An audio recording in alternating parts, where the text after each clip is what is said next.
This episode is sponsored by Echo. Hear clearly, care confidently. Learn more at echohealth.com. That's EKO health.com. And use code JSP for $50 off any stethoscope. Just Some Podcast Media. The thoughts and opinions on Just Some Podcast are of the hosts and guests and do not represent the views of organizations that employ them or they volunteer for. They are also not responsible for spontaneous black holes or nuclear wars that may occur. You have been warned.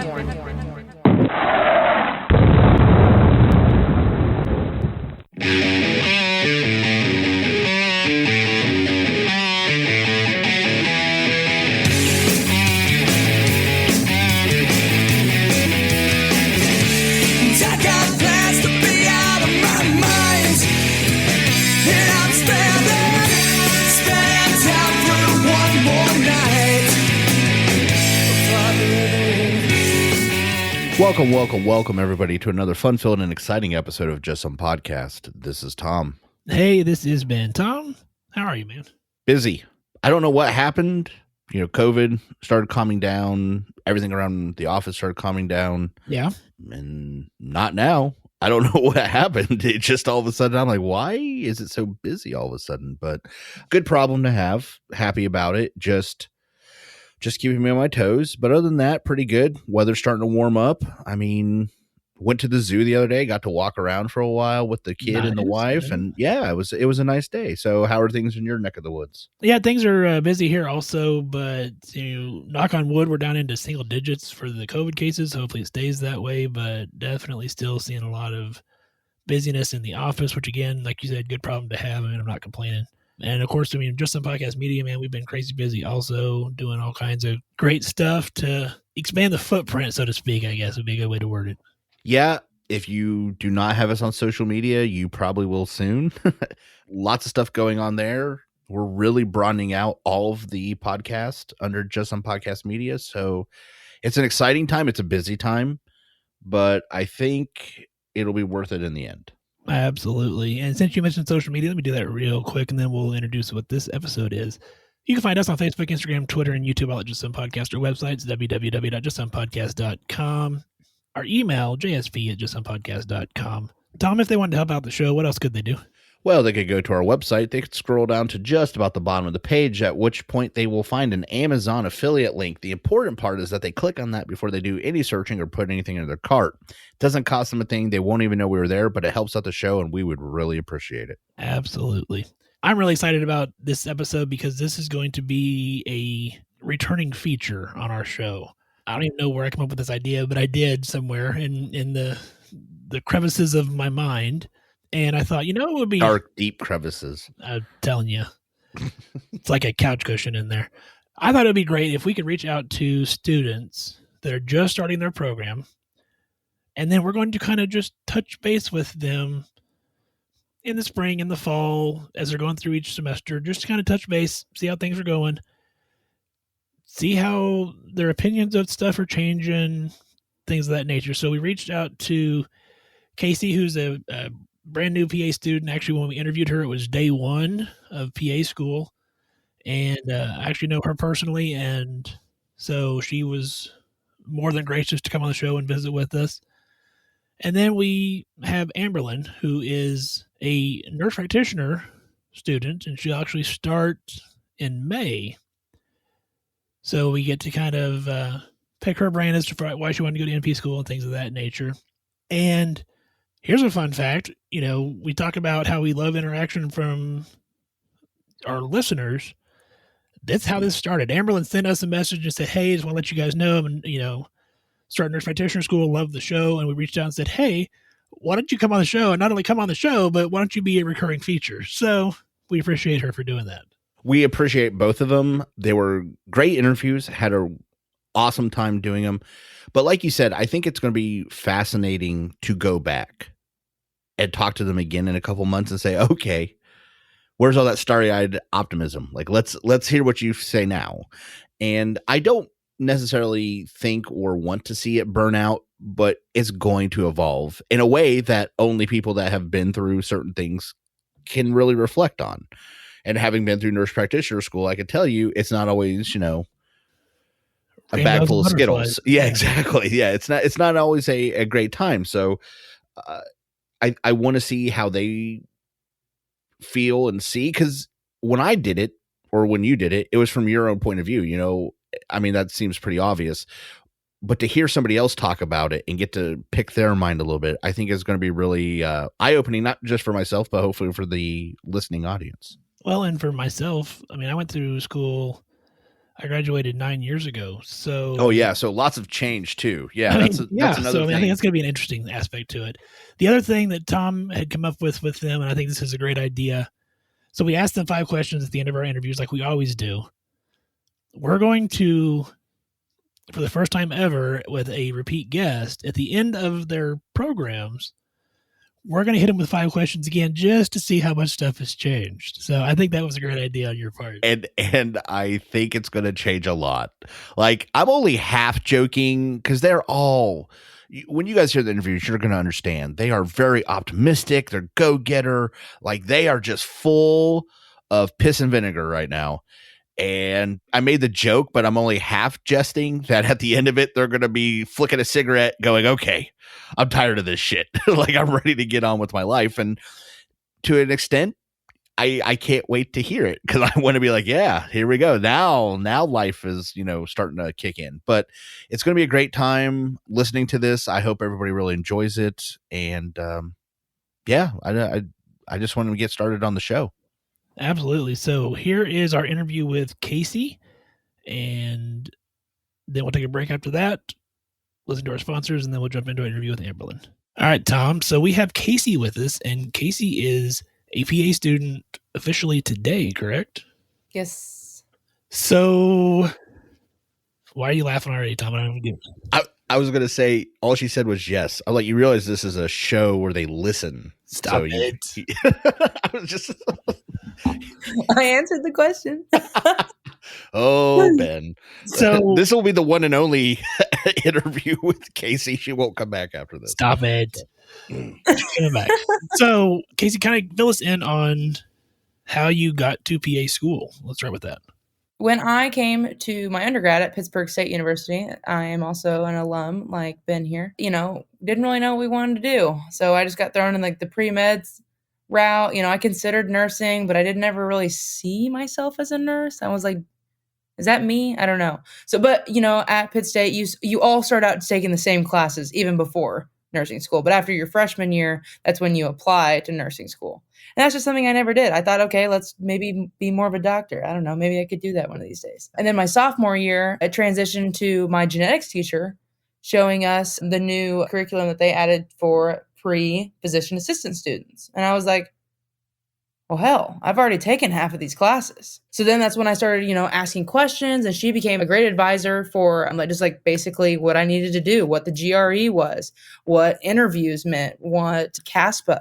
And then my junior into senior year was when I really started applying, and I applied last cycle. However, I think I got the boot because of COVID. I was supposed to go to Mexico and go and help povertized communities down there in the summer of 2020. Clearly that didn't happen, right? So I had to find all these other alternative routes to not only gain experience, but like to make me stand out as an applicant. So last cycle, I did not get in. That's okay, because I didn't graduate until this past spring. So I was kind of one of those early applicants. So I reapplied this cycle, and I condensed my applications. I applied to like 15 my first application cycle. That costed like over $3,000. I don't know what I was doing. I will probably never do that again. So then I just reduced it to 11 this cycle. Yeah, it's much cheaper. Small reduction, I guess. It was only like $2,000, But I got some re-interviews from some other schools that I applied to last cycle, because I was waitlisted last cycle through 2 programs that I really liked, Wichita State and then Northeastern State University down in Tahlequah, Oklahoma. So this cycle, I applied to more programs in the area like UMKC, Missouri State University, those 2 that I had applied to last cycle that I was waitlisted through, all the way up in Nebraska, Oklahoma City University, several options. And I had interviewed with Oklahoma City University. They are a private institution, so that means more money, and that was just a lot. And then Creighton University, I was really wowed by them. I did enjoy them. That's up in Nebraska. And then Missouri State University. And then I had one more. Anyways, besides the fact, because I'm at Missouri State University now. And so what I really liked about Missouri State University was during their interview process, they had a 2-day event. You were invited to come and interview for 2 days. Your first day was like an orientation type day, and you got to meet the entire panel that was going to interview you. You took a tour of the entire campus of the health science building, got to meet a whole range of kids. There were also, not kids, but like individuals. I'm a kid, so that's the reason why I said that. But a whole bunch of individuals that were, trying to pursue the exact same thing as me. I got to meet 2 girls. One's my roommate, and she's a rock star. Her name is Gabriella, that I went to Missouri State University for her undergrad. So she's been very helpful, just like showing me what Springfield's all about, showing me how to work all of the applications that we use for our classes and stuff like that. And then another girl that's actually from Arkansas and Oklahoma area. And so I've already made these connections, and these girls are actually in my cohort.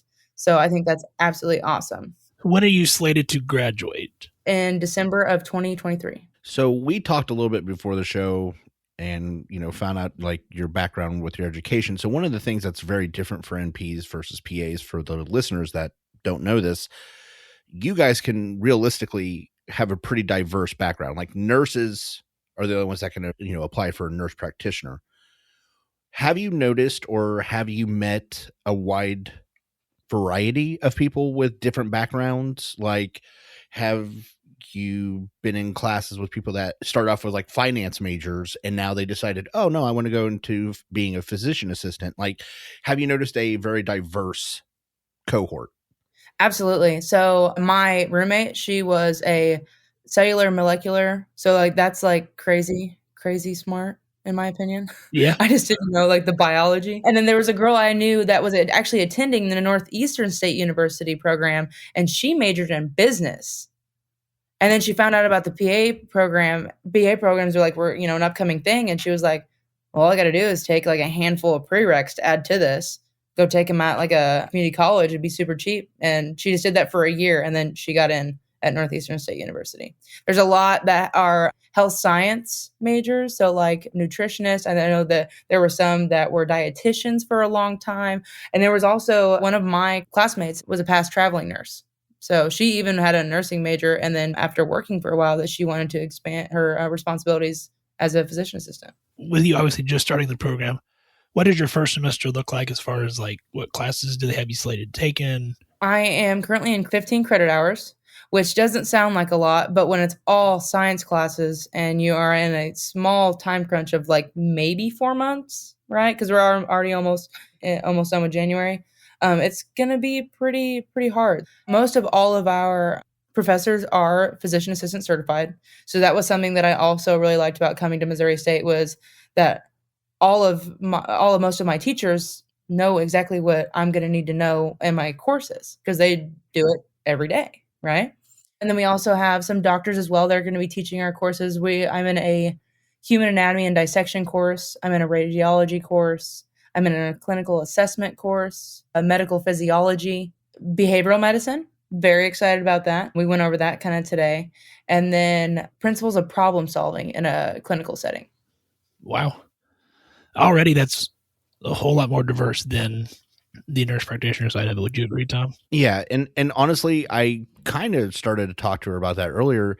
I'm actually very jealous of the range of topics that PAs get to train in and the depth. So like you said, right off the bat, radiology, that is no matter what field you go into as a PA, that is an extremely valuable, facet of information and problem solving that you are going to have built into your training that NPs, we have to figure out as we go. That is a game changing, to me, out of the gate, type situation for a PA. Because if you take a brand new PA and a brand new NP, they might both be very smart people, very capable, but automatically I can point at the PA and say, well, I know she's done radiology. I know she's had rotations in surgery. I know she's done this, this, and this that we may not have. There are a lot of things that I think both Ben and I agree are lacking in NP education that you are automatically getting. And I think that's fantastic. Yeah, I did not get radiology through nurse practitioner school until I went back for my doctorate. And then as my doctorate, I had to have more clinical hours, and we got to choose a specialty. And so I chose radiology because I felt like it was important to be able to interpret x-rays and stuff appropriately. So I chose that. But other people would have went other routes like ER or things like that. But I figured, like Tom said, radiology is something, no matter where you're at, you're going to use that. So I think that's great that they're giving that to you in the very beginning. So we had orientation last week. So earlier in the podcast, I was talking about how during the interview part, we had a 2-day session.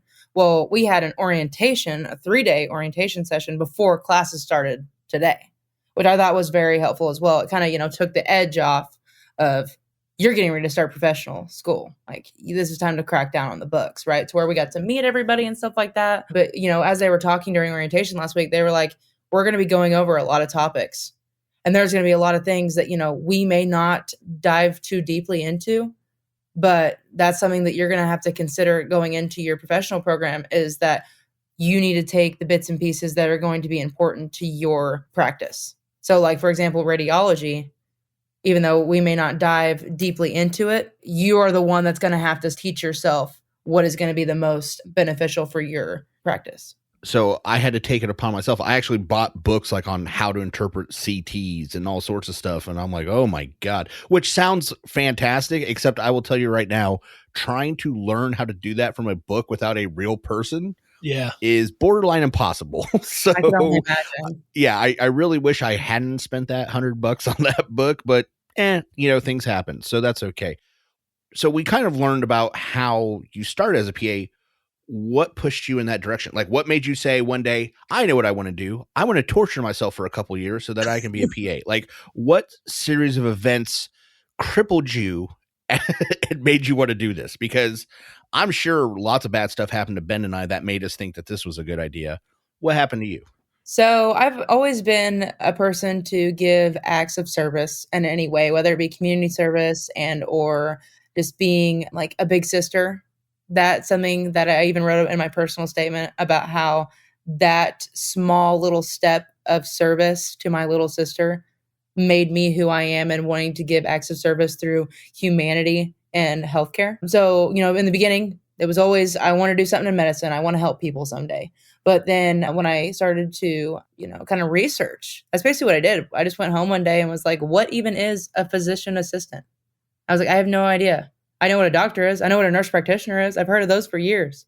You know what I mean? But something that I also think that Southeast Kansas lacks is physician assistants. With that being said, we don't have a close PA program. The closest PA programs are Tulsa, Wichita, and Missouri State University. Yeah. And those are all in a 2-hour radius. So, with Pitt State having their nurse practitioner program, which is amazing. However, it gives lack of awareness to PAs in this area because there's not, a program that is easily accessible to certain people. So I think that's maybe a reason why I didn't know. But when I was researching, I was like, I've already taken half of these classes. I mean, I was also debating going to business school because I was like, what am I doing with life? Like midlife crisis type situation. And I realized that it was a master's program. And, I wasn't going to be in school for the rest of my life. I was going to be able to balance a work and life ratio. But honestly, the diversity. So, earlier we talked about how I will have more abilities to change my specialty. And honestly, that was what made it the most appealing. I think that dermatology would be the most beautiful side of medicine, right? Looking at rashes all day. They all look the same. So that could be difficult. I was like, I think you think that now. Right. But, the more I see, especially in underserved populations, women's health. In high school, there were several moments where I'm like, oh, I'm going to go to the gynecologist today. And I would have my girlfriends look at me and say, why are you doing that? Like, what is wrong with you? And I'm like, you don't go? What's wrong with you? You know what I mean? So I think there's, this lack of education of women's health, especially where I'm from. And other underserved areas that I could give great advocation for with being OB or GYN PA. That is something that right now is a huge calling for me. However, once I get into clinical rotations, that may change. But I'm open to anything and everything. I want to know it all. You know what I mean? So I think that was the biggest thing. That's the new blue flame attitude, and I like it, Kaci. I'm not dogging you. I think it's refreshing to hear someone say that, because I remember being you, and now I'm like, whoa. No. She does make a good point about the lack of understanding of what PAs do and how they play part of healthcare.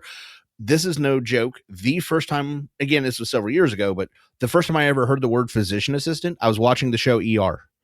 One of the characters is a PA, and I was like, what the hell is a PA? What doctor is she? And someone was like, oh, she's a PA. And I'm like, what's a PA? So literally, that's how I learned. Everybody knows what a nurse is. Everybody knows what a doctor is. Not as many people know what a PA is. So I think you are correct. There is a lack of understanding out there what you guys do. So since we're going to check in with you kind of quarterly, kind of, follow your progress through school, I want to pin you down right now. If you, obviously it's day one, I know, but if you had to, would it be Women's Health? Would that be kind of where you would go if you had your choice right now? Because I'm just curious to see how this changes as you go through the program. So right now it is women's health or dermatology, right? I've always been interested in dermatology. That was what I actually wanted to be if I would become a doctor, was a dermatologist. But as I, changed into the physician assistant route, I grew more accustomed to my different opportunities as a PA. And so I just think that there needs to also be someone that is an advocate when it comes to women's health, especially in an area that is super underserved. So I think that's something that I think that I could grant. Like, I remember this past spring, right before I graduated, I was the president of our pre-physician assistant and anesthesiologist assistant program or club on campus, right? And it's a club. Yeah, we were a club. We have stickers. If you have stickers, it makes it a club, Tom. Come on. Well, first of all, I want one of the stickers. But second of all, you clearly need more things to do if you're in a club. We had a pre-med club and a pre-vet club. I was like, okay, we're not either of those. We need to make our own club. Goodness. Yeah. But she's got gumption. I like it. We were able to help with a COVID-19 vaccination clinic. And I had gotten really close with one of the administrators there, and she does free mammograms the first of the month. Every first Monday of the month, she gives out free mammograms. And I was like, that is awesome. I want to be able to find, honestly, all it takes is the right paperwork, the right way to go about it to grant, free just accesses to healthcare. Yeah. You know what I mean? Because I was at one point where I didn't have healthcare for 3 years, and I want to go into, medicine. So I know, right hand what happens and how you do feel like you're at a loss, Tom, anything else you want to add before we do our final 5-question segment? I'm really glad you found Kaci and she's willing to come on and be interviewed throughout this whole process. I feel like we're going to learn a lot from Kaci. My favorite part is, in my head, I've already flashed forward to like 2 years from now, and she's going to be sitting here drinking scotch straight, smoking a cigarette. And she's like, I'm done with this shit. Just putting out a cigarette. Like, I'm like, now we're somewhere, Kaci. Now we're there. So it's really not that bad. Well, it will be your last semester, but I promise it gets better after you pass boards. Then it seems so much better. So it will be. It'll be good. It will. Yeah, sure. Possibly. It's not like you chose to start this in the middle of a pandemic, so that would be bad. Yeah, that's what me and my roommate were just talking about before this happened. We were like, did we decide to do medicine because of wanting us to that's when you need a philosophy minor. That's when you need to debate that is philosophy minor. So there you go. You gotta pick at your own brain. Yeah. Oh, you'll do plenty. Don't worry. You'll diagnose yourself with everything. Oh yeah. I was invincible prior to going into medicine, and now every time my chest hurts, I'm like, this is it. This is the time. I'm going down. Out. Yeah, exactly. Oh, I have a headache, brain tumor. Like it's terrible. Yeah. So seriously, a couple years ago, I was indestructible, and now every day I'm like, that's it. Stop it. Not that bad. All right, I'm going to play the music for 5 questions, and then we'll explain more about that. Here, hang tight. Join us on a journey into the inner psyche of our guest as we ask 5 questions. All right, Kaci. So this is 5 questions, and as I kind of alluded to pre-show, we ask the same 5 questions to every single guest, who just lets us know more about you. And I ask the questions. Tom gets to make fun of your answers. So, question 1, and we'll only do this once. So this is your initial preview. Like when we check in with you, we want to do 5 questions because your answers probably won't change too much. I don't know, Ben. Actually, 2 things. 1, Kaci, are you a crier? Not necessarily. Ooh, No. I think we got a chance. Second of all, I actually think Ben, and you can edit this part out or leave it in. I don't care. But honestly, this might be the first time we want to repeat 5 questions because Kaci will be a different person in 2 years. Maybe at the end we'll repeat it. Okay. Yeah, that's what I'm saying. I'm not saying like every time. I'm just saying I think in 2 years, Kaci will be a whopping 22 or something. Who knows? But the point is that she will be a different person. I think maybe 5 questions will be different for her then. And then we could play back her original answers too. Like get her new answer and then play like her original answer for her and see what. Made me sound so a baby. Oh, it's going to be so fun. So, all right. Question 1. Kaci, what's your favorite medical word? My favorite medical word. I mean, probably at this point, it's like Maybe. acceptance, right? I mean, pretty close. Matriculation. So something that my undergrad dissection teacher always said was buttonholes. Okay. And this may not be in a medical dictionary somewhere, but for him it is. And it's pretty weird. Okay. So when you're in a human anatomy and dissection course, clearly, you get to dissect humans. Super cool. But in the skinning process, we did not follow a, regular protocol for skinning the muscles to retract back and, look at the muscles and vessels and all that. We made buttonholes into their skin, and then we put our fingers in the buttonholes and you pulled back, and that's how you skinned our cadaver. wow. Yeah, Tom, make fun of So that. I was telling my cohort today about that because we're like in PA school, like we're actually going to be doing certain skinning techniques for our dissected cadaver, right? Not Kaci, like, she's going to just buttonhole it. Kaci's like, I got this buttonhole here. Stick her finger in it. So just says we throw buttonholes in it and start pulling. Yeah. Well, that is actually a terrifying answer, and now I feel like Kaci's gonna be a serial killer. That's what I just imagined in my head is her like flaying. She's like, I know how to skin a person. Like, man, that's not really something I would lead off on a first date or at a party. Like, hey, you ever seen a person skinned alive? I can do it. I can put a buttonhole in their wrist and I just pull until it's gone. So yeah, but no. Wow. However, Kaci, if somebody's creeping you out, you have the ace now. I have the upper hand. Yeah. Don't mess with me. Yeah, I'll buttonhole you. My boyfriend and I were like on our first date, and he was like, well, so tell me something about you I don't know. And I was like, well, I've skinned a human before. And he was like, what? Yeah, that'll stop an entire conversation. And I was like, well, what do I want to go into? And he goes, oh, so it was like a class. And I was like, maybe. Yeah, just to mess with him. Yeah. But, I eventually told him yes. And so he's not that scared of me anymore. He doesn't like when I raise my voice. Buy one crochet needle, one, and just keep it on your wall. And when he's like, why do you have one crochet needle? You'll be like, hey, you remember that story about buttonholes? That's where I stick the needle in to grab your buttonhole. That's my buttonhole mover. I guarantee you will grab attention. Guarantee. That is so funny. Oh, wow. Okay, question 2. I don't even why. Okay, buttonhole. If you could do any job in the world other than what you currently do or you're going to do, what would it be? It would probably to own my own restaurant and dance hall. Okay. So to kind of piggyback off of that, my family is huge in small business. They own all of their own little businesses. I've been a server ever since I was 12 years old. So serving comes naturally to me. And I have met some of the most influential individuals in my life through serving them a burger or, getting them a tall beer or whatever it may be. I love dancing. I love going and two-stepping and hanging out with my girlfriends. And so, you know, if I didn't have to worry about anything, it would probably be to own my own business of a restaurant or a dance hall.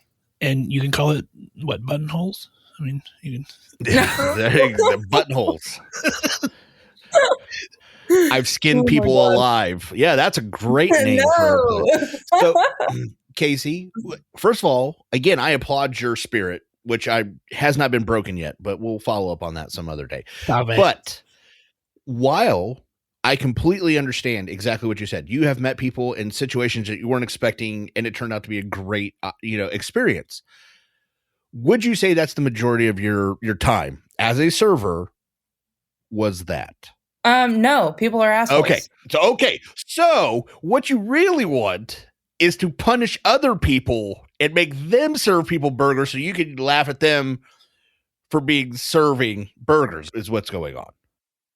I mean, perhaps. You know, I feel like, and that's another thing, is like, I feel like everyone should work in the service industry at least once to see how the world is. You know? Oh, Kaci, you are wise beyond your years, because I 100% agree with that. Would you play different music other than what you like at your dance hall? Yeah. I feel like it would bring in more money at the end of the day. You know what I mean? See, you can't necessarily please everybody, but I mean, you got to have a wide range of opportunity. You know what I mean? Very savvy, Tom. Very savvy.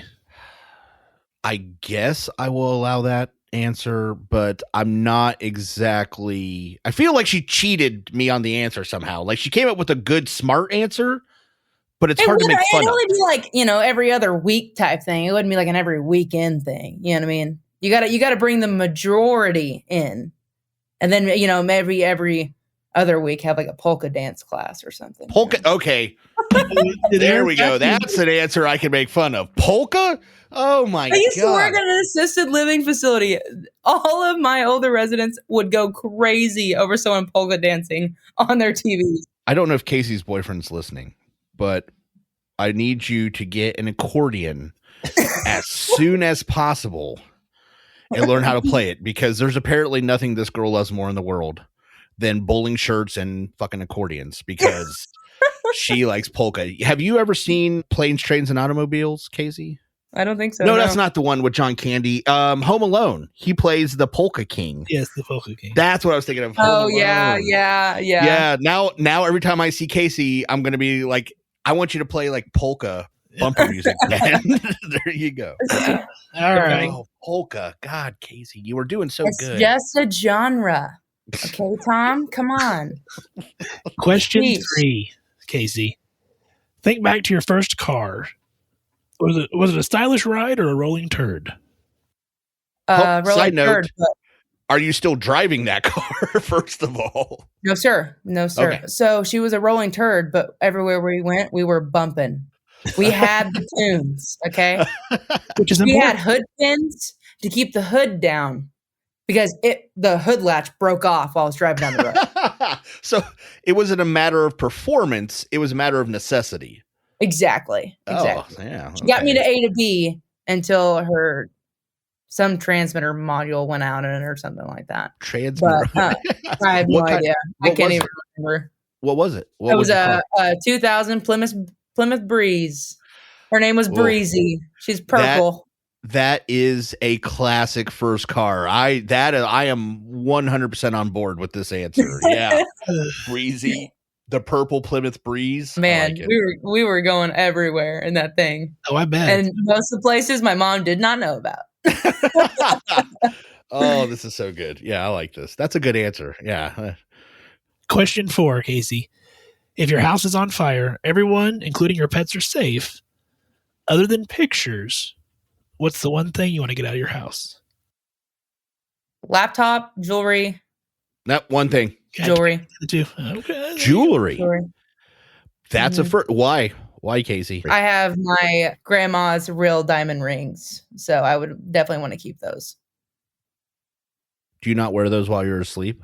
Not necessarily all the time, no. See, Kaci, you could have slipped through with the laptop and the jewelry if you just said yes, but now you have to pick, and you picked grandma's diamond ring. So, yeah, that's it. That's all you get. So the laptop's melted. It's horrible. Yeah, laptop's gone. all that term paper you've been working on, it's toast. Nobody believes you either. It's just gone. They're going to ask you why you didn't back it up, Kaci. Be thankful for the cloud. Hopefully the cloud. I was trying to figure out. So that's how old I have been. I was like, well, she doesn't have a flash drive. She's screwed. And I forgot about the whole cloud. Yeah. Cloud. But usually the cloud breaks down the moment you do need it. So knowing my luck, all my shit would be out the door anyways. It's I gotta be honest. I think this is the first time we've heard someone say jewelry. I think so. Yeah. Yeah. I really wanted to make fun of you for being, like, oh, I have to have my material things. But then you're like, but it's my grandma's. I'm like, well, God damn it. It's kind of hard to make fun of grandma. I mean, I can try, but probably won't. Not tonight. Adam Sandler says respect to the grandmas. No. Yeah, you got to respect grandmas. So. All right. Kaci again slipped by. I'm telling you, she's savvy, man. She's wily, this one. All right, that's it. This one. I'm buckling down for this last. All right, let's go. Yeah, Tom knows what the question is. Kaci doesn't. So yeah, question 5. And here's where Tom's going to get you, I think. You have $9.18 in your pocket. You're at a convenience store. What all do Perhaps you a Kaci's. Or a corner store. I mean, whatever. And I just need to get stuff or what? Like, what's the objective? Yeah, what do you do? You got $9. You got $9.18. What are you going to buy? I would probably get a water. Oh. And if I'm at Casey's, probably a Casey's pizza. Can you? Well, look, I'm out of this loop. Can you get an entire Casey's pizza for $9.18? No, you just get a slice, but the slice is pretty big. It's Gotcha. like big. Yeah, they got like mega slices now. So that's mega slices. Okay, so what like toppings? Almost 2 Kaci? slices. What toppings? Italian sausage. Mild or hot? Probably mild.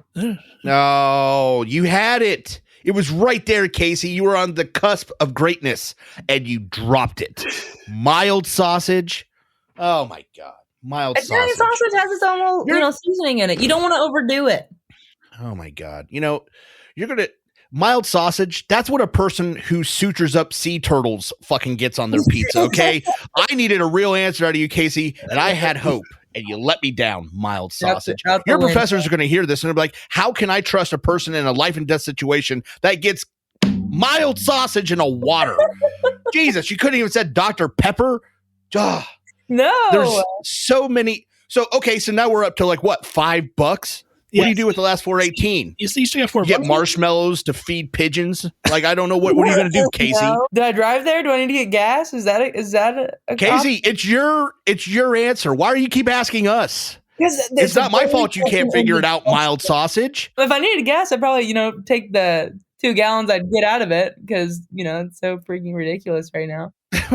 So how far does Breezy go on 2 gallons? Oh, hey. We only had to fill her up for like $20, so she may get me, at least down the road. Oh my God, that's it. I'm changing her name to Mild Sausage. That's it. You were Buttonhole, but now you're Mild Sausage. So I think I'll take the mild. Every time you eat a mild sausage pizza from this point forward, Kaci, I want you to be in shame. I want you to be like, what would Tom say? And I just imagine this face. Go suture a turtle. Yeah, exactly. Yeah, this face. That's what I want you to see. And for those that can't see my face, I'm frowning and shaking my head furiously. No, that's not good. Well, Kaci, we appreciate you taking some time out of day one to visit with us about your journey through PA school. And we're going to check in with you routinely over the next couple of years and see how things change and how things are going. All righty. Well, thank you guys and have a good rest of your week. I hope you guys deal with the whole, I don't know, sickness right now. Kaci, being in healthcare right now, at least on the provider, well, hell, any side of it right now, is like if you were at the base of Everest and someone said, holy shit, an avalanche is coming, that's pretty much where we're at right now. Right. So yeah, it's every day is just a variety of how shitty can it be. I'm sure it'll be different when you get out, though. Well, the pandemic will be over. I just like to give her hope to look forward to. Right. So I need all the hope. All the hope. Tom, I know we talk every week about the Echo and the 3M Littman Core Digital Stethoscope, but the thing I want to talk about today is what happened actually today as we're recording this. They updated their app, and it's amazing. It now detects AFib just through listening on your Echo through the Bluetooth. Again, we talk about how great the stethoscope is, and it is a wonderful piece of equipment, but now they're continuing to be on the cutting edge of technology. Ben, we talk about it every week, not just because they pay us, but because we also actually enjoy this piece of equipment. And unlike a lot of the other sponsors you may or may not hear on other podcasts, we can say that 100% we both use this equipment, and it has really improved our ability to practice. I think it would do the same for anybody out there listening. I even am related, unfortunately, to a firefighter paramedic. I'm kidding, sorta. But I let him try it, and the first words out of his mouth were, I got to get this on the truck. So I don't know anybody that uses a stethoscope that wouldn't see improvement with it. And I keep shouting it from the mountaintops because I truly believe in it. Yeah, 40-time amplification, noise cancellation, easy on-off switch, Bluetooth to your phone, to the app, detects AFib in case you can't hear it or whatever the case may be. It's great. So, if you want to find out more, you can go to ecohealth.com. It's ekohealth.com. Use code JSP. It gives you $50 off your order and lets them know that we sent you.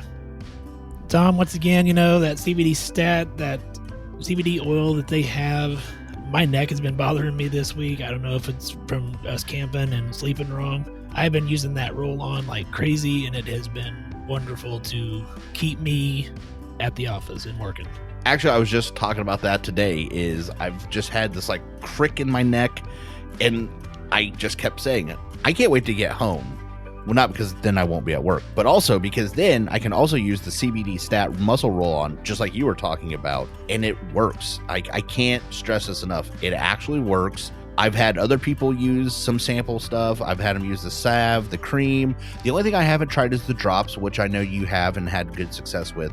Yeah. We talk about it, but I can't stress enough how much it really does help with what you're aiming for. I agree. And they love their healthcare workers. They are offering a 40% permanent discount for healthcare workers. You go to cbdstat.care/healthcare, fill out that form, and you get 40% off your order. And because they love their healthcare people and because we are healthcare, they want to help our listeners that aren't in healthcare too. So if you're one of our listeners and you're not in healthcare and you can't get that 40% discount, go to cbdstat.care, put all your stuff in your cart, and then when you go down to the coupon code JSP20, you get 20% off. It's great stuff. cbdstat.care. And if you haven't thought about purchasing anything, please at least go to the website, look at the different products, and just start imagining how it can help you out, because I want to tell you it's helped me and it's helped Ben, and I think it can help you too. Well, Tom, with the proverbial we can never have nice things, or this is why we can't have nice things, like I tell my children frequently, we have a guest tonight, Amberlyn, and she actually reached out to us and said, hey guys, I really like the show. Think it's a wonderful show. And then now we've made her come on the show and become a guest. So this is why we can't have nice things. Yeah. Yeah. This is literally the definition of instant regret. Like, it sounded like such a good idea to her. I'm sure of it. And now that she's here, she's like, I do not wish to be doing this. And that's okay, Amberlyn. So tonight we're going to be interviewing a nurse practitioner student. Is that correct, Amberlyn? Yep, that's right. Okay, and we're going to be finding out why somebody would still want to go into this after listening to us talk about it for the past couple of years, and just kind of see what's going on, how the student life is, and maybe people that aren't nurse practitioners or in the healthcare field will learn some stuff and maybe pique their interest. And for people that have been doing it for a while, it'll be a good time to listen and go, oh yeah, I remember when I thought like that. So it's going to be a great interview, Amberlyn. She's a little nervous, everybody. It's okay, but we're going to walk her right through this, and it's going to be fantastic. I'm sure of it. I agree. I think it's going to be great. So Amberlyn, why don't you give us a little bit of background? I mean, obviously with going to nurse practitioner school, you're a nurse. So why don't you just kind of tell us a little bit about yourselves and your background? Okay, so I'll start with schooling. So I went to Pitt State originally, which is in Pittsburgh, Kansas. And then I basically kind of got nervous about my GPA, which wasn't bad, but they told me that the regular GPA to get in there was 3.9. And I was a little bit shy of that. What I did was I met with my advisor and I ended up transferring to Fort Scott Community College and did my ADN through them. But I also got my bachelor's from KU at the same time. So it ended up working out really well because I got my bachelor's degree a semester earlier than I would have if I would have went to Pitt State. Straight out of school, I got a job as a graduate nurse and I was on the step-down ICU floor, which I'm still PRN at that job, but I've moved on to travel nursing now. So I'm on my first travel nurse contract, and then I'm just going to work PRN once I start NP school, which that starts in May for me. Oh, so we're so new. You're not even in class yet. Not yet. Oh, this is even more exciting. I thought we were going to. Oh, so what made you want to make the leap from bedside to provider? That's kind of always been my overall goal, even in high school. So I've known that this is exactly what I wanted to do. I wanted to get a few years of experience, travel for a little bit, and then do NP school. I love school. I'm a nerd in that aspect, and I love learning. So I never planned to stop at the bedside. That wasn't really my goal. Well, I do like, and I'm going to give you props for the statement that you just said of, well, I want to go out and work for a few years, get some education, and I want to call it real nursing, because with nursing school they teach you book nursing, and everything is perfect, and every patient acts exactly the way they're supposed to. But then I'm glad that you're getting some experience prior to going to NP school, which is one of the big things we've advocated for. We advocate for, and I literally almost said, oh, so you're doing it the way it was intended to be done. That's amazing. It doesn't seem to happen like that every time anymore. And I think that's a real disservice. So when I hear a young nurse say, I'm going out, I'm getting experience, and then I made the decision, even if you already knew you wanted to do it, you still took the time to get that base knowledge and experience as bedside before making that leap to provider. And again, that's something Ben and I have talked extensively on the show about, and we do think that's the best. And I really appreciate you doing it. Yeah, I completely agree. I view it as I was obviously a CNA before I was a nurse. And I think nurses that were aides prior to that make the best bedside nurses. They can understand and they can communicate best with their techs. And so I think that getting the experience as a nurse is going to help me be a better nurse practitioner. 100% agree with you. Yeah. I wish every NP student thought the way that you did. So what was it about nursing that appealed to you? Just even going back to like bedside. Just hands-on, being able to care for people and make a difference. I also love critically thinking, getting my hands dirty, all of it. I love every generic reason of being a nurse, I guess. So you're saying you're a walking cliche when it comes to nursing. Okay. Well, Yes. That's okay. I mean, hey, you know what? They're there for a reason. Somebody said them, before. So I did pause for a second because, bedside nursing, there's a lot of bodily fluids and things that you deal with occasionally. And she said, I like to get my hands. And I'm like, well, boy, well, I guess you picked the right area. So there you go. So you were accepted to NP school. So when did you get like your acceptance letter or whatever that you got saying you were going to get into school? Yep, it was Christmas. So it was like December like 28th, I think, something like that. Okay. And so then you'll be starting in May, like you said, right? Yeah. And I'm going to ask this, and this is a dual question. Like there's two levels to it because it's the same question, but I want to know it for both bedside and provider, if that makes any sense. So did you know, or did you have an idea of what type of bedside nurse you wanted to be, and how did that turn out? And then the same to nurse practitioner. Do you have an idea in your head going into it of stuff you want to specialize in, or do you have a focus you want to try and go towards? So for bedside, most of my experience was in a nursing home, and I did a little bit of that as like a side gig right out of school, but I was super burnout and wasn't loving that track. So I had also had a nurse tech job at Freeman on TCU, which is the step down ICU unit. And so I just kind of leaned towards that straight out of school because I had connections there. It ended up being a really good floor just to learn and grow on because you get a lot of the cardiac drips, we get insulin drips. We can do pretty much everything on that floor that the ICU can, except have intubated, sedated patients. So that was a really good learning point for me. As far as NP school goes, I'm leaning more towards outpatient setting. I have thought about doing acute, like inpatient things, but I think if I did outpatient, I would want to do like dermatology. So you like looking at zits and rashes? Yes, absolutely. Okay. Now, and Tom wasn't the interview was several weeks, even maybe a month or so ago. Wasn't our VA student, wasn't one of her things that she had considered going into as dermatology as well? I believe so. And I don't blame them. I mean, anybody that's worked in the hospital setting, have you ever heard them say overhead, stat, paging, incoming trauma, we need dermatology to the ER? Like, you never heard that. Like, that doesn't happen.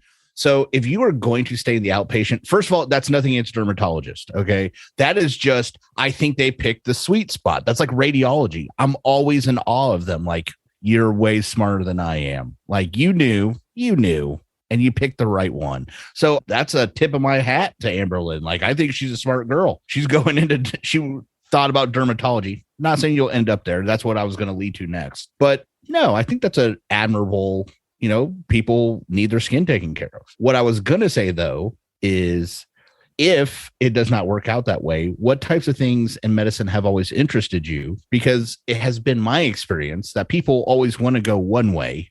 And I will say 75% of the time they end up somewhere else. So what types of things interest you about medicine or becoming a provider? Like, what are you looking forward to learning and then being able to apply to your patients? That's a tough question. That's all we have here, Amberlyn. They're all tough. The reason I want to go NP route is because, you get a little bit more independence, but I also feel like having the physician overlooking things is great, if that makes sense. So I don't really know. So you want a safety net. Which, and as a new NP, you should have a safety net. I mean, and I know I've said this on, other shows, and I'll say it again right now. While I think most nurse practitioners should be independent, I don't think any nurse practitioner should start that way. I think we should all have a supervising authority for at least some time and get used to our role, because it is going to be, Amberlyn, if I can tell you anything, I could tell you this. The switch from bedside to becoming a provider is dramatic. And it doesn't seem that way when it didn't even seem that bad when I was going through school. But the first time my name was the signature on the order, let me tell you, life takes a sudden and vicious turn. And so I'm totally still supportive. I think you should do it. Everything you said is something that if people aren't looking forward to or haven't thought of, they should. I think that's a very good way of looking at it is, hey, we should have supervising authority for a period of time, at least. I'm not saying there isn't a time to move to independence, but I think that safety net is not only vital for learning, but it's a vital for becoming a provider, to have somebody to mentor, even if they have to do it legally. Having somebody ask questions to is of the utmost importance to a new provider. So Amber, looking at the curriculum moving forward, because you're not in school yet, but you're right around the corner.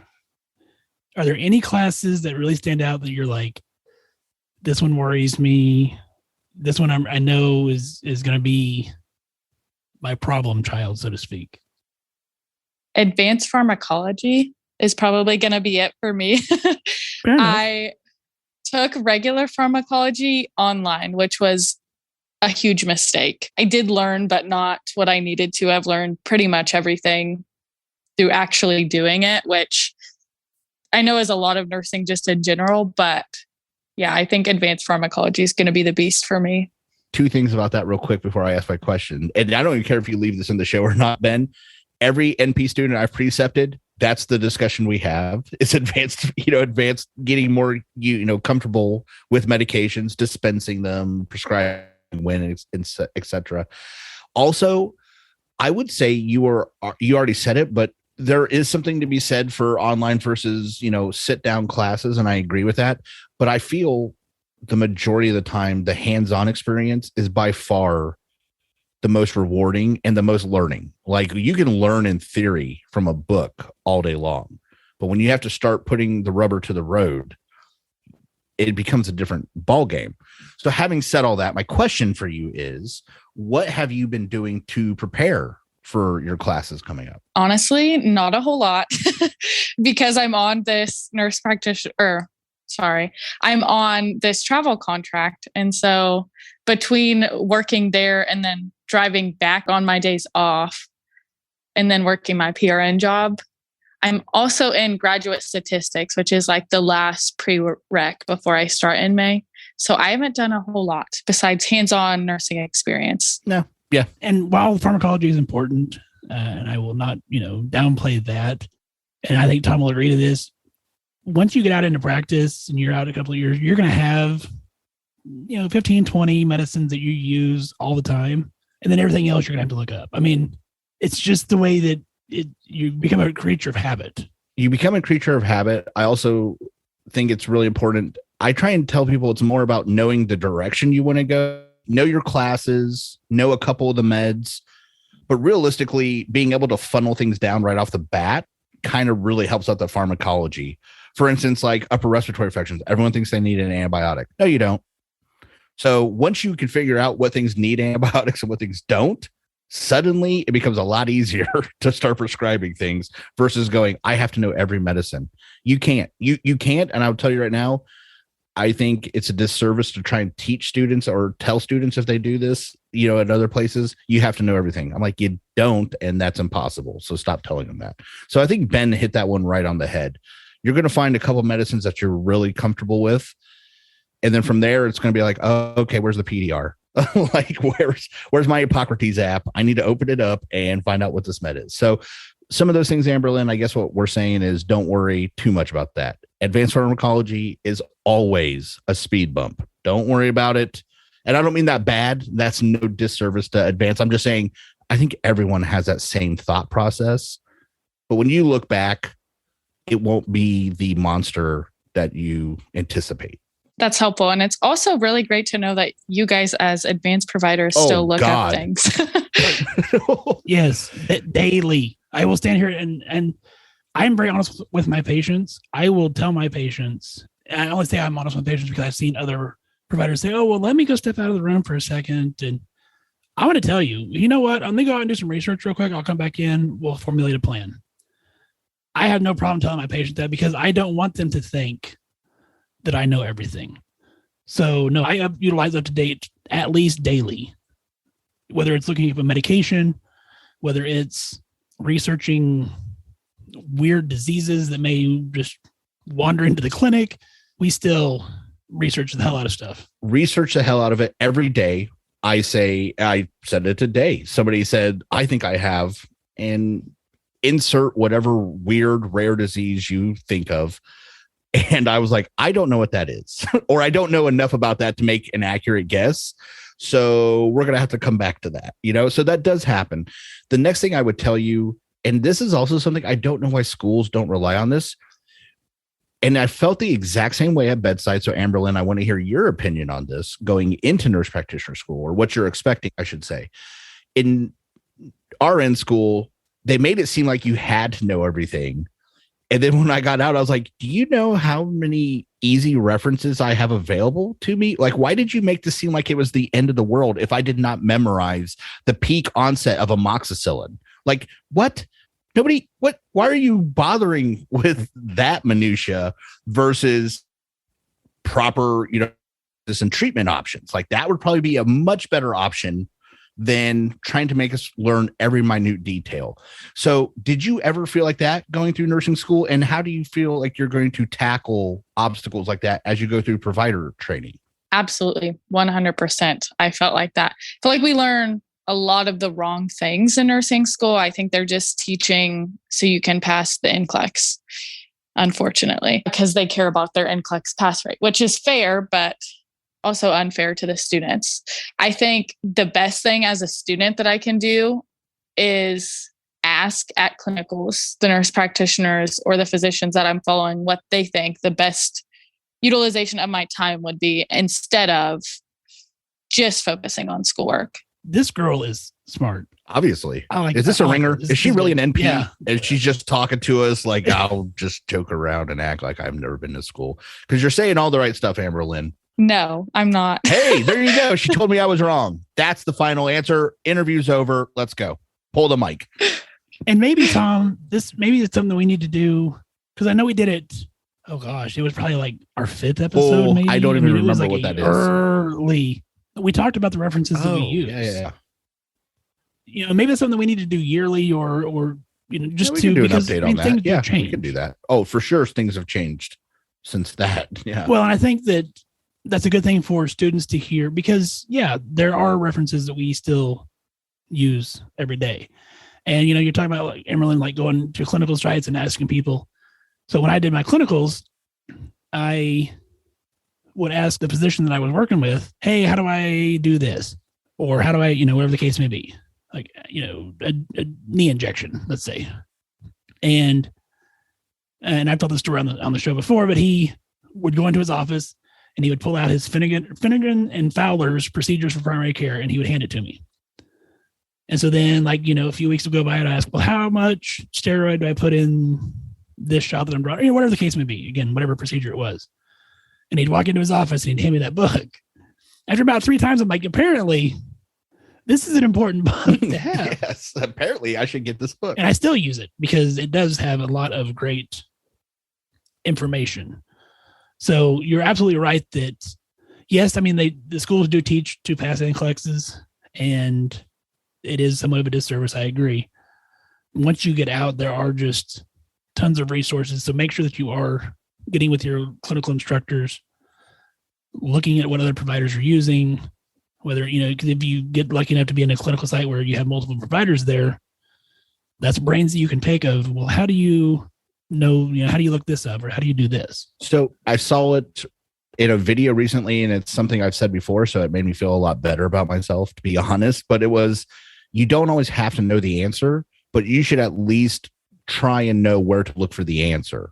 All right. And that's what I was getting at earlier with reference materials. So Amberlyn, one of the things that I would tell you, again, things change as you become a provider. Apps on a phone. There are a lot of great reference apps that have easy access and they are right at your fingertips. So we can talk about that off the air so that we're not advertising for anything. But I think it's important to remember that also, especially the first time you go to tell somebody, like the first time your preceptor said, okay, go see that student, good Lord. The first time your preceptor says, go see that patient and come back and tell me what's going on, you're going to be nervous. I mean, it's a great experience, but Amberlyn, what I guess I'm trying to get at is I don't want you to ever feel like, and this is all NP students, but I'm talking to them all through Amberlyn. And that is, you never have to know every answer, but I never want to hear a student say to me, I don't know. And then just sit there.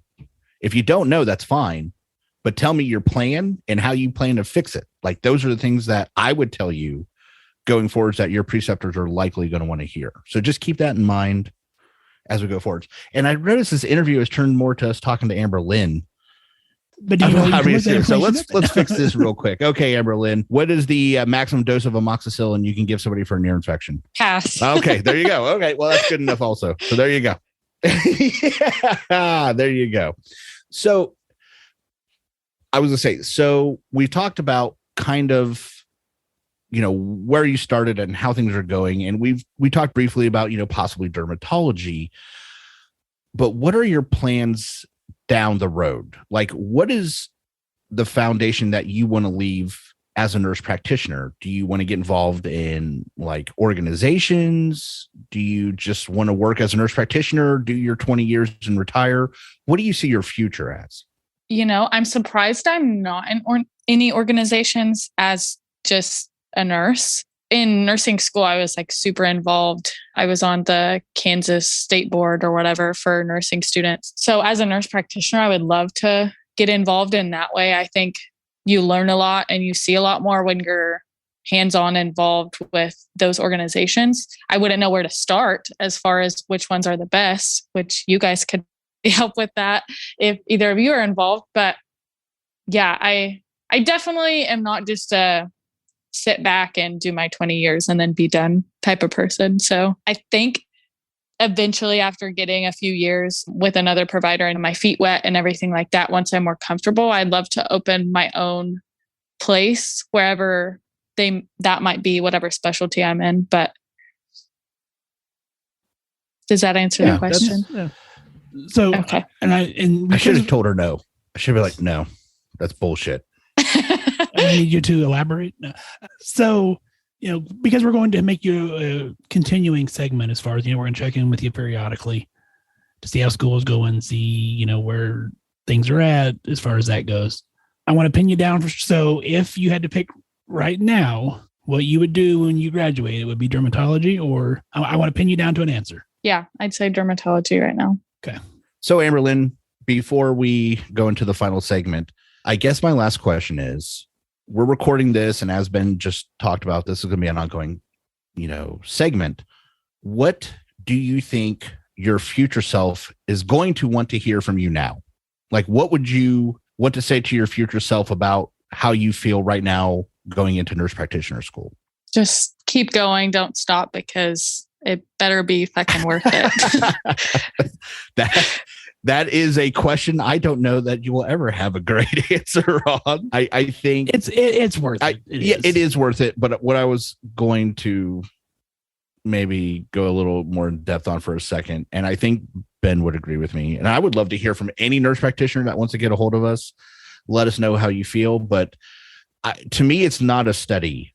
There are days I am happier than I could possibly be. And then there's days like today where I'm like, the biggest mistake of my life was going into healthcare. So it's just one of those, I think it's a roller coaster. And my last, I guess, based on what your answer was, advice to you was, it's not a linear path, so it is worth it. Keep your head up. You're going to do great. I can tell by your answers already, but you're going to have those days where you don't want to get out of bed because you don't want to go to school and you don't want to do it anymore. And that's okay, but you have to. Wow, Tom. That's how I feel about healthcare in general right now. Well, there you go. It's no different. It's just bigger. Your Lego piece is going to go from a 2 square to a 4 square. That's literally what's going to happen in your life. All right. It's the same thing. You're responsible for more. So just be prepared. But I think you got a good head on your shoulders. I think you're just fine. Oh yeah, I agree. All right, Amberlyn. So we are going to do 5 questions. You are a fan of the show, so you know what 5 questions is. So what we do is we ask the same 5 questions to every guest, just to let us know a little bit more about you and your inner psyche. I do have. How many shows have you listened to, Amberlyn? Probably like 5. Honestly, I listened to them over Christmas, and then I'm a crime junkie, so I always play that on my drives to Springfield and back. But I love what I listen to. That's why I messaged Ben to begin with. Have you heard us? But I have no idea. Okay, that's what I was getting at. Good. Is have you heard the 5 questions? Well, then this is even more exciting for me now. So with 5 questions, I ask the questions. Tom makes fun of your answers. Don't put a lot of thought into these. These are just meant to be kind of tongue-in-cheek, funny stuff. So question 1. What's your favorite medical word? Sphygmomanometer. Whoa. Okay. I learned that one in high school, and it's just it's such a weird word, isn't it? And nobody says it. Yeah. No. As a matter of fact, I think there are probably very competent, intelligent healthcare providers that if you said that word, they would literally take like 15 seconds to figure out you were talking about blood pressure cuff. Like they'd be like, what am I? Huh? What? Is that a procedure? Oh, wait a second. Yeah, now I know what you're talking about. No, that's a great word. It's a funny word. It is. I agree. So, and you just like it because it sounds funny, or was there a story attached? Not that you have to tell the story. I'm just saying, like, is there anything else that goes with it? Yeah, I was in health careers in high school for 4 years, and our high school teacher made us take a test on how to spell the word. So yeah, that was real useful information. Thanks, teach. Yeah, totally. Because I use that every day in my charting. Exactly. Question 2. If you could do any job in the world other than what you currently do, what would it be? Be a Chick-fil-A employee. That's a first for the show. Tom, what do you got for that? I don't. I've never seen Tom speechless. Hold on. I'm impressed. I'm sure I'm going to find something, but that is a really good answer. Okay. why? I got to start picking apart the reason, because the job itself is flawless. That's a great answer. So I got to find why. I got to chisel away at that. They all seem so happy when they're at work. And I've heard that they get treated very well, which, as you both know, we do not as healthcare workers. Oh my God. Damn, she's on that's something. a win. Okay, never mind. Go on to question 3. It doesn't happen very often, but every once in a while someone throws an answer and I'm like, you know what? That's just the right answer. So there you go. All right, Amberlyn. Question 3. Think back to your first car. Was it a stylish ride or a rolling turd? Rolling turd. What was it? It was like a 2004 Ford something. It was a car, and I wrecked it into... Yeah, I don't know what it was. It was ugly. And then I wrecked it into a pole and it got totaled. So. Were you injured? Yes. Oh, well, I'm still going to make fun of your answer, but now I just kind of feel bad about it. Oh, not badly. Not badly. I had like... Oh, well then, okay. Tom, did you not hear about that high-selling 2004 somethings? I mean, they were... Yeah, everybody had a something back in the day. So what color was it? Red. So we had a red something. Did you do anything to it? Did you trick it out? No. Wow. So basically what you're telling me, Amberlyn, is that you're just lazy. You had a shitty car and you did nothing to make it better. Yeah, pretty much. Oh, well, you know what? Okay, there you go. You know what? I'm going to tell you right now, Amberlyn, Chick-fil-A does not look kindly on laziness. So you're going to have to step that up if you want to be a server at Chick-fil-A. All right. I've seen the commercials. They expect more from their employees. They do have great commercials. So. Wow. Question 4, Amberlyn. If your house is on fire and everyone, including your pets, are safe, other than pictures, what's the one thing you want to get out of your house? My accordion file of all my important shit. Okay, wow. I really thought it was going to stop at my accordion, and I was like, oh, no. My God, Tom's going to have a... I can't tell you the joy in my heart that swelled up, because I was like, if this chick stops at accordion, I'm going to lay havoc to her mental stability if she says accordion. So, all right, hold on. My brain actually shut off after you said accordion because it started winding up with stuff to say to you. So accordion file full of what? Like my important things, like my social security card, my taxes. Everything's in there. What? Amberlyn, are you 94? Do you have an AARP card? What is going on? An accordion file of stuff like my social security card or taxes. You just fucking said that to me on a show knowing I was going to make fun of you, and you still had the balls to say that. I got to tell you, Amberlyn, that is just fantastic. But what? Like that? How do you live in a fish tank? Like, is there nothing else in your house that you would rather grab than an accordion file? No, because all the other stuff is replaceable. But how am I going to do my taxes if I don't have...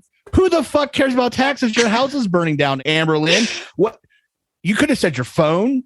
You could have said your computer, which all have your tax information available to it, but you didn't, Amberlyn. You picked an accordion file. At this point, I kind of wish you had actually said accordion. Oh my gosh. Oh my God. I stand by that. So, well, you're going to have to, because I'm not letting you get off of it. And that is by far one of the nerdiest, if not nerdiest answers I've ever heard. Like you were on such a good run. I knew at some point you were going to trip up, and here it is, accordion file. There you go. That's it. We're renaming this episode accordion file.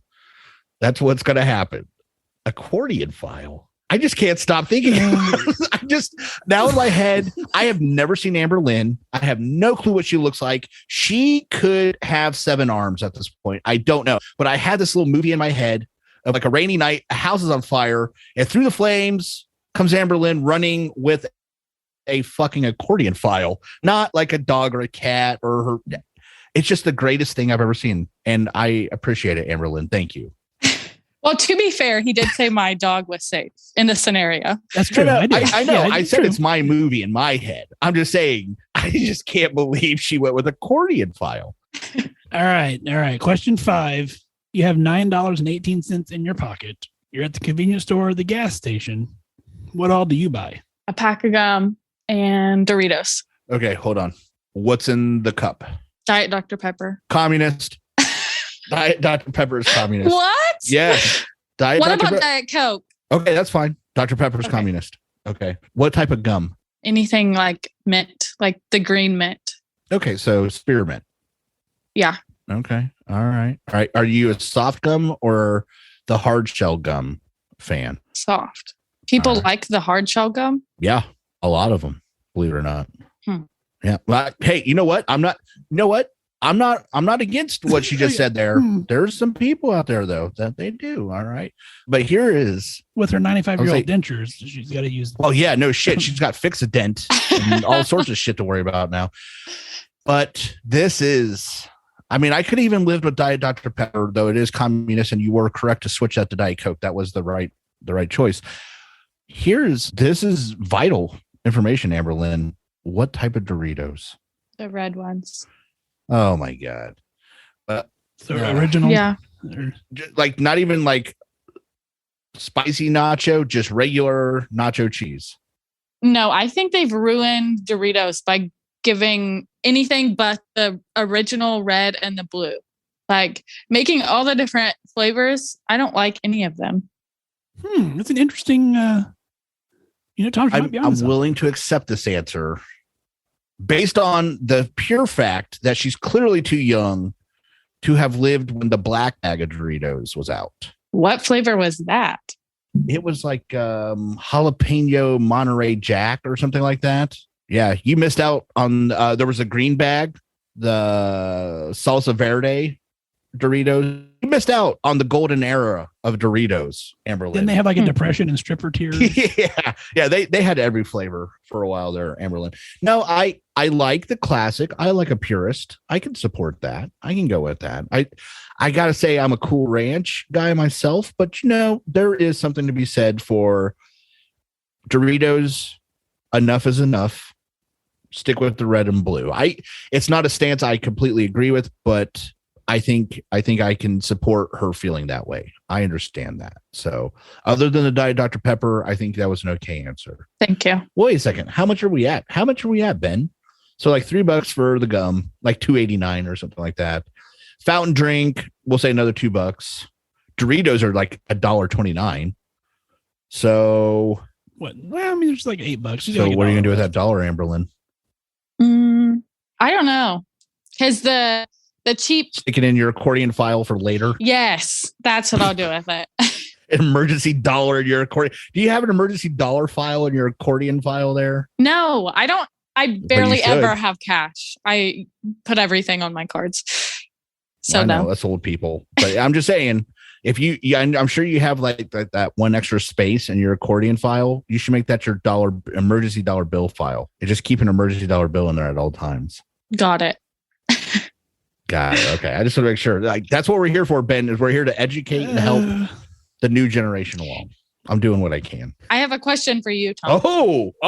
This is a JSP first. I'm script. stretching. Yeah. Cracking knuckles. All right, It's let's go. A Bring it really on. easy one, I think. But since you've mentioned my age twice now, how old do you think I am based on my answers? Based on what you said, 24. Okay. Ben, what about you?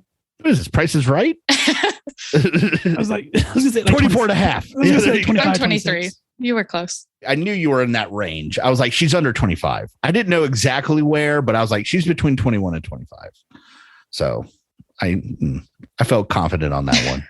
Well, so this concludes 6 questions now because, we add that extra question in there. Well, Amberlyn, thank you so much for coming on the show and getting, agreeing to be interviewed and agreeing to kind of come back occasionally and touch base with us and see how nurse practitioner school is going. We like the answer with like pinning you down as far as what you wanted to do once you got out of school, things like that. We want to see how much that changes as you progress through school and you're all bubbly and happy now. And a couple of years from now, you're going to be like, Tom Smoking a cigarette. Smoking a cigarette, drinking a scotch. Like, I can't make it up anymore. I'm like, oh God, Amberlyn, what happened? I'm like, you need to reach deep into that accordion file and find your sanity. Where's that at? So there you go. Just go to anytime you have trouble, Amberlyn, just remember this. It's in the accordion file. Okay. That's where you go. When you need it, that's where you look. I think you're jealous of my accordion file. Oh, yeah. That's the word I'd use. Hysterically laughing is the word I would use, but you can go ahead and use jealousy if you want, Amberlyn. Somehow you're 24 and 97. It's amazing. It's not a normal combination we see a lot, but, I appreciate it. It works for her. I mean, is your favorite type of music polka? No. Okay, well, I mean, there was a good chance.